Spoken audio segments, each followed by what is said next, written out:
you? I hope you all are fine. Today, I'll do class 6 NCERT Maths chapter number 9 Data Handling. Now, what is data handling?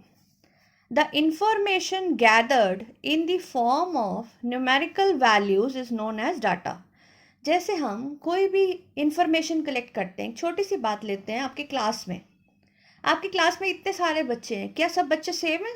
नहीं, सबकी height अलग है, सबका wait अलग है, सबकी आदतें अलग हैं, किसी को कुछ पसंद है, किसी को कुछ पसंद है। तो हम कुछ भी इंफॉर्मेशन का जब डाटा लेते हैं तो उसको जब हम न्यूमेरिकल फॉर्म में लिखते हैं, that is called data handling.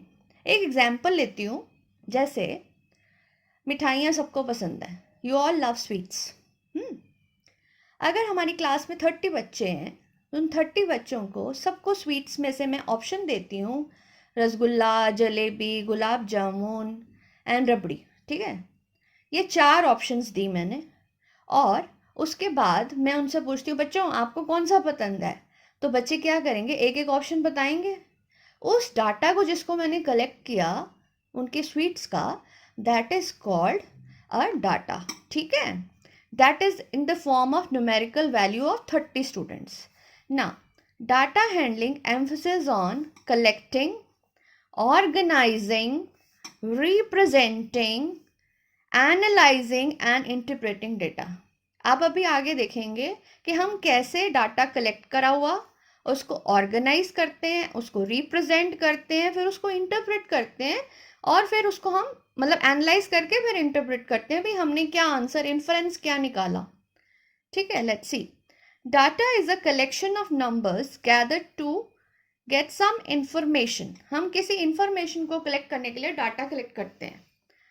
Data collected by the source in its original form is called raw data. जैसे वो haphazardly हो, जैसे बच्चों की बात ही लेते हैं, तो जो भी डाटा हमने करा, कहीं पर कोई वैल्यू ज़्यादा है, कम है, उसको हमने अरेंज नहीं किया हुआ, दैट इज़ रॉ डाटा, जो ओरिजिनली कलेक्ट किया जाए। और जब रॉ डाटा को हम सिस्टमैटिक ऑर्डर में लगा देते हैं, जैसे असेंडिंग या डिसेंडिंग ऑर्डर में, that is called arrayed data. Clear? ना first example of data handling is tally marks. हम टेलीमार्क्स कैसे करते हैं? Now tally marks are used to display the frequency of an observation. Each observation is depicted by a vertical mark. आपने ये छोटी classes में भी पढ़ा होगा, लेकिन हम फिर से इसको एक रिकैप दे रहे हैं। कैसे करते हैं? कोई भी नंबर, अगर आप ये एग्जाम्पल देखिए, इसमें क्या है, number of children recorded in each family in a society. ठीक है, एक सोसाइटी में फैमिलीज थी कुछ, और उनका हमने डाटा लिया कि किसका 1 बच्चा है, किसके 2 बच्चे हैं, किसके 3 हैं, किसी के 4 हैं। ठीक है, फिर हमने उस डाटा को टेलीमार्क्स बनाया। कैसे? हमने देखा 1 फैमिली वाले कितने बच्चे हैं, चाहे तो आप ऐसे करके 1 1 काउंट कर लीजिए, या फिर जैसे फर्स्ट नंबर है 2, तो 2 पे मैंने एक डॉट डाला है, आपके सामने मैं दोबारा करती हूँ, 1। फिर अगला नंबर है 3, फिर मैंने 3 पे डाला। फिर अगला नंबर है 4, मैंने 4 पे डाला। Then next one is again 2, then 1, then again 2, then 3, then 1, then 1, again 1, then 2, then 3, then 3, then 2। अब ये जो 1 2 3 4 के बाद 5th वाली जो ऑब्जर्वेशन आएगी, उसको ऐसे करते हैं, 5th का ग्रुप बनाते हैं, and will do so on. This is called telemarks. जब इस तरह से डाटा कलेक्ट हो जाता है, उसके बाद हम इसका टेलीमार्क्स लिख सकते हैं। जैसे ये कितना है, 5 + 3 8, 5 + 5 10, सिर्फ 5 और सिर्फ 2। अब इसी पे बेस्ड क्वेश्चंस आते हैं। फिर what is the maximum number of children in a family? अभी हमने देखा सबसे ज़्यादा कितने बच्चे थे फैमिली में, 4। How many families have least number of children? तो हमने अभी देखा 8 फैमिलीज हैड 1, जिनके 1 बच्चे थे वो 8 फैमिलीज थी। अब उन्होंने क्वेश्चन पूछा how many families have more than one child, मतलब हमें बाकी सारी फैमिलीज का काउंट करना है। आप यहाँ देखिए, फिर से हम दिखा देते हैं। एक फैमिली वाले 8 थे, 8, और 2 3 4 यानी 1 से ज़्यादा हो गए। ये कितनी फैमिलीज हुई? 10 + 5 15 + 2 17 फैमिलीज। ठीक है, तो हमारा आंसर आ जाएगा 17 फैमिलीज। नाउ 9.1 का फर्स्ट क्वेश्चन लेते हैं। In a mathematics test, the following marks were obtained by 40 students. Arrange these marks in a table using tally marks. तो आप पहले यहाँ पर क्या देखेंगे? सबसे मिनिमम वैल्यू क्या है? 1, ठीक है। फिर आप देखेंगे मैक्सिमम वैल्यू क्या है? 9। अब 1 से लेके 9 तक कितने मार्क्स आए हैं बच्चे के, ये देख लेते हैं। 2 भी आया हुआ है, 3 भी आया हुआ है, 4 5 6 7 8 9, सब कुछ आया हुआ है ना। तो अब हमने इसको अब टेली मार्क्स में लगाना है असेंडिंग ऑर्डर में। ये देखिए हम कैसे लगाएंगे, ऐसे। मार्क्स ऑब्टेन्ड कितने हैं? 1 2 3 4 5 6 7 8 9, ठीक है। और वहां से मैंने ऐसे टैली करके इसको यहाँ लिख लिया। आप अपने आप ट्राई करना, आपके पास बुक्स हैं। Don't copy my thing but do it, okay. Now question था find how many students obtained marks equal to और मोर देन 7। हमारा 7 का है यहाँ पे। इक्वल टू मतलब 7 या 7 से ज़्यादा कितने स्टूडेंट्स के मार्क्स आए। अब हमारे 7 वाले कितने हैं? 5। 8 वाले कितने हैं? 4। 9 वाले कितने हैं? 3। तो टोटल हमें ये स्टूडेंट्स काउंट करने हैं। कितने हो गए? 9 + 3 12 स्टूडेंट्स। तो हमारे फर्स्ट वाले का आंसर आ जाएगा 12 students. Now how many students obtained marks below 4, जिनके 4 से कम नंबर आए, यानी कि 3 2 1। कितने बच्चों के आए? 3 मार्क्स आए 3 बच्चों, सॉरी 7 बच्चों, 1 मार्क आए 2 बच्चों के, 2 मार्क्स आए 3 बच्चों के, और 3 मार्क्स आए 3 बच्चों के, यानी कि टोटल कितना हो गया? 8 students. I hope you have understood.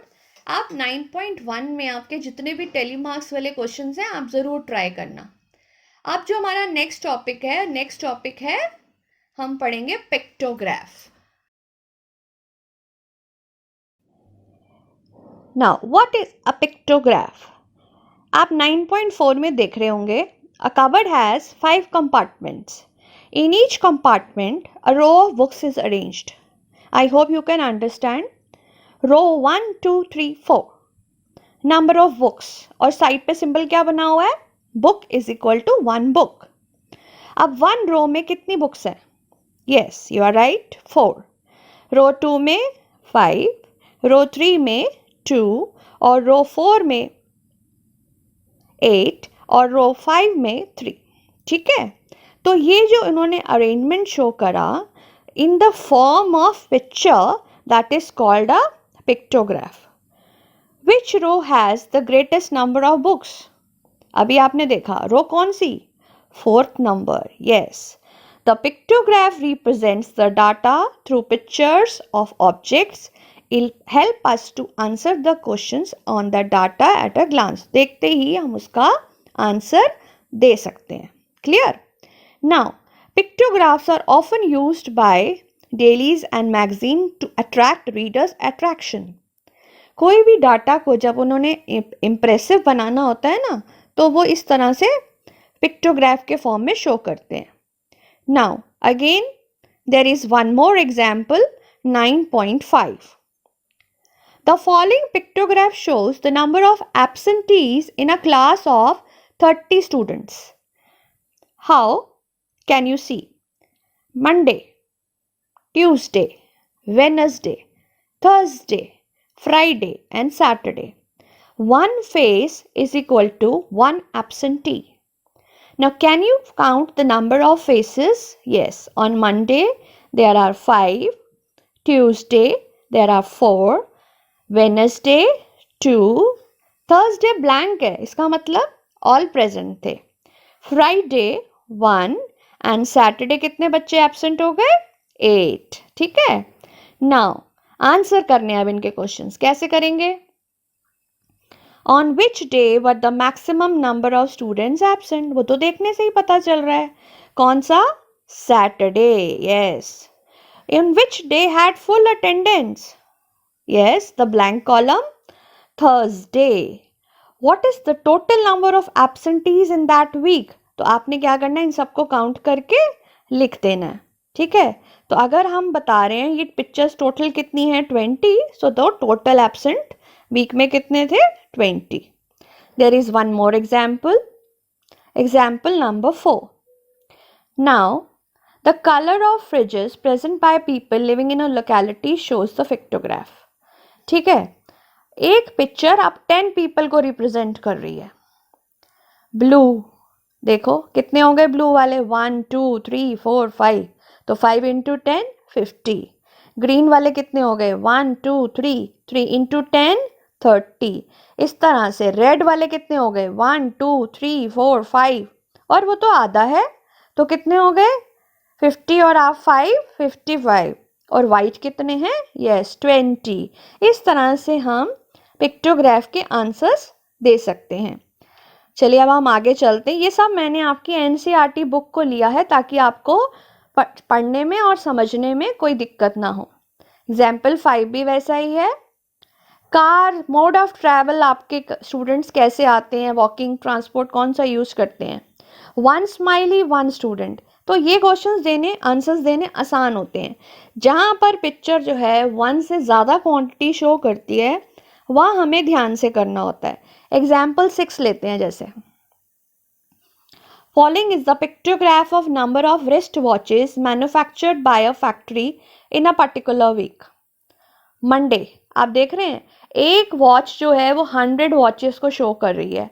तो हमें क्या करना है? सबसे पहले हमें ये निकालना होता है कि जो डाटा गिवन है उसका असली आंसर क्या है। यानी कि पिक्चर अगर 100 को दे रही है रिप्रेजेंट, तो मंडे में कितनी वॉचेस हैं? 1 2 3 4 5 6, तो 6 इंटू 100 600।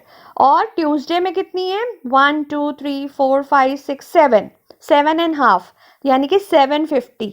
इस तरह से हमें डाटा को ध्यान से पढ़ना होता है।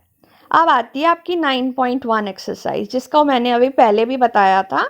अब इसमें कौन सा क्वेश्चन हैं? 1 2 3 सब टेली मार्क्स के हैं, ये आप प्रैक्टिस करना, ठीक है। क्वेश्चन 4 5 और 6 जो हैं वो हैं पिक्टोग्राफ को रीड करके उनके आंसर्स देने वाले, करेक्ट। तो अब हमने क्या करना है, हम एक क्वेश्चन ले लेते हैं। 4th वाला तो आपके लिए इजी है, हम 5th करते हैं। 5th क्वेश्चन क्या कहता है? Let's see. Number of girls students in each class of co-educational middle schools depicted by the pictograph. Now, एक पिक्चर 4 गर्ल्स, ठीक है, याद रखेंगे। 1 picture 4 girls. Now first class, let's count 1 2 3 4 5 6, तो 6 4s are how many girls? 24, yes. Second class, 1 2 3 4 and half, तो 4 into 4 16 plus 2 18 girls. इस तरह से हम आगे करते जाएंगे और फिर आंसर करेंगे क्वेश्चंस के। I hope you will do it. Question 7 भी ऐसे ही है, ठीक है। अब आता है ड्रॉ पिक्टोग्राफ करना। कैसे पिक्टोग्राफ ड्रॉ करेंगे? बहुत ईजी है, जैसे आपने अभी देखा वैसे ही ड्रॉ करना है। सबसे उन्होंने देखिए ये पिक्चर में बहुत बढ़िया बताया हुआ है। Drawing a pictograph is interesting, but sometimes symbols like जैसे ये बास्केट है में रिप्रेजेंट मल्टीपल यूनिट्स, तो आप कैसे ड्रॉ करेंगे? तो आप बढ़िया सा ले लीजिए ये एग्जाम्पल, जैसे ये सर्कल वाला जैसे मैन बना हुआ है, तो कैसे रिप्रेजेंट करेंगे?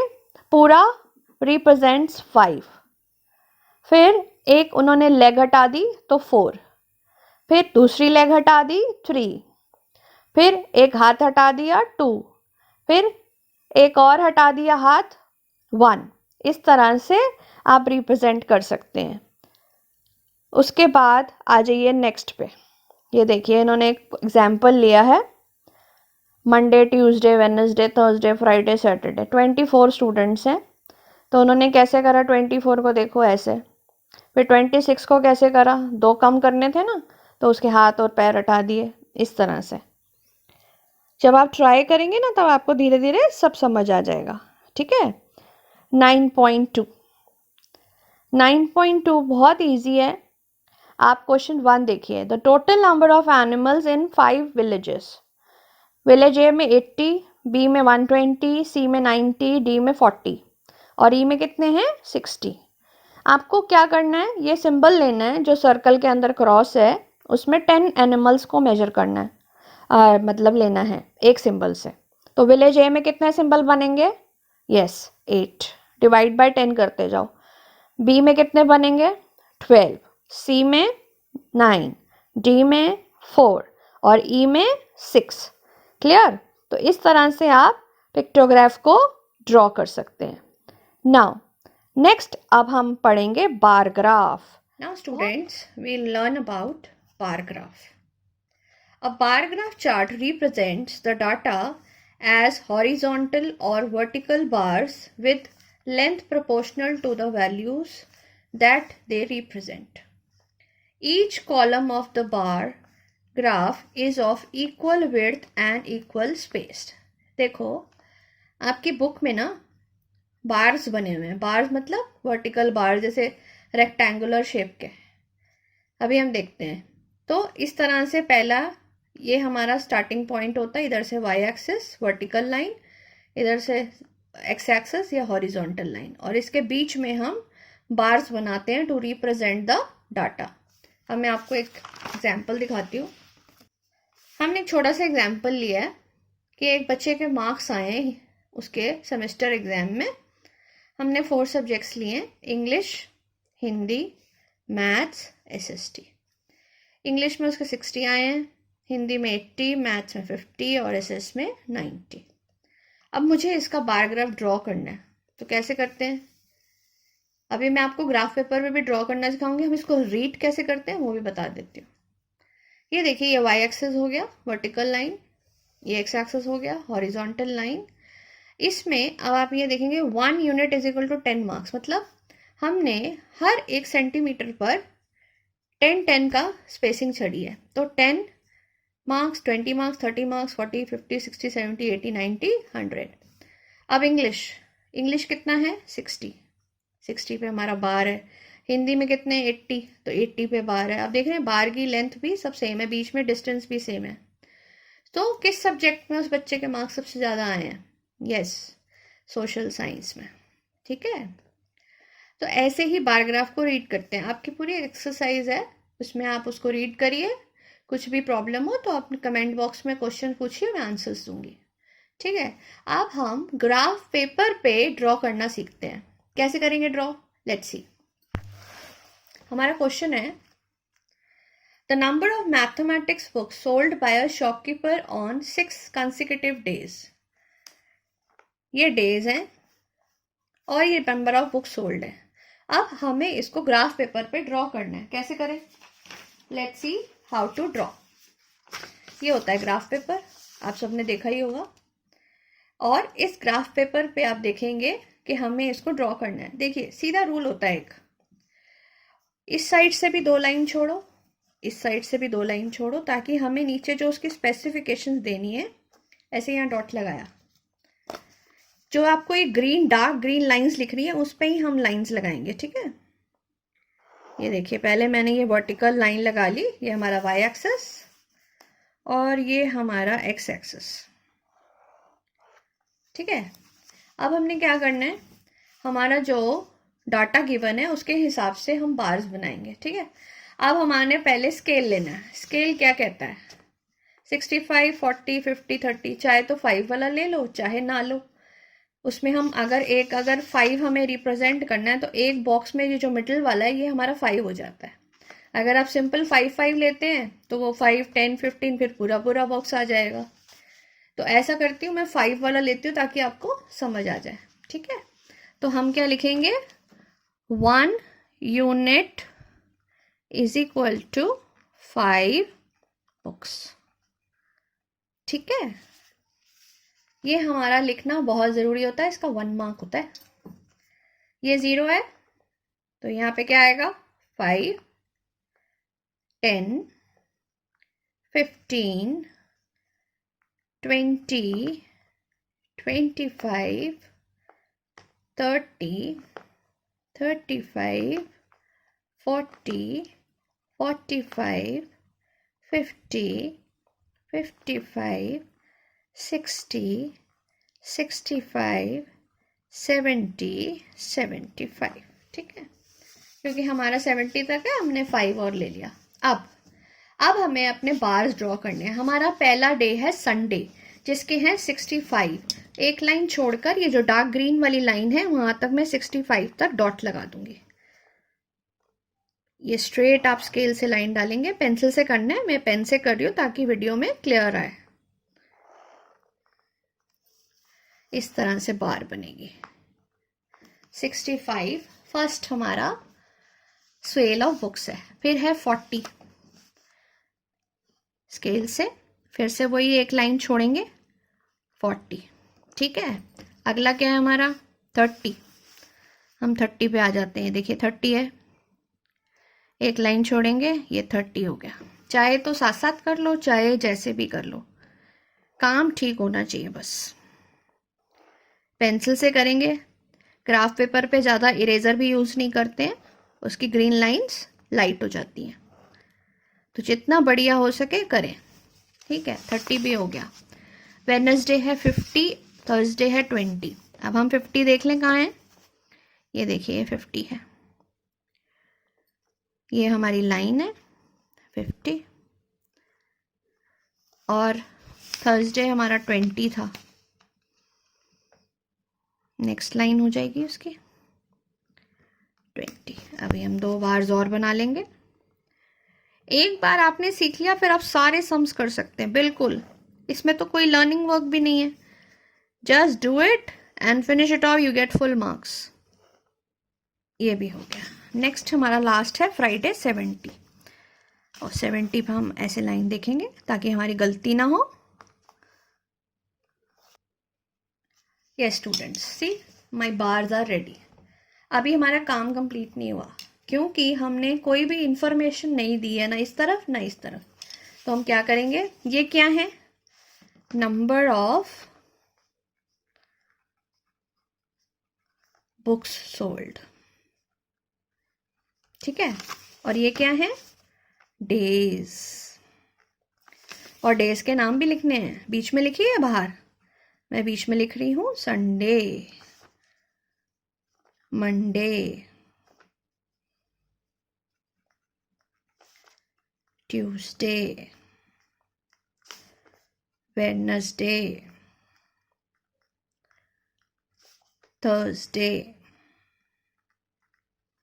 and Friday. Now see, full graph is ready for you. I hope you have understood. और आपने पूरी डाटा हैंडलिंग वाली चैप्टर को अच्छे से स्टडी करा। अब मैं चाहूँगी कि आप इसकी चारों एक्सरसाइज खुद प्रैक्टिस करें, खुद अच्छे से पढ़ें, और अगर आपको कोई क्वेरी हो तो आप कमेंट बॉक्स में डालें। थैंक यू बच्चों, हैव अ नाइस डे।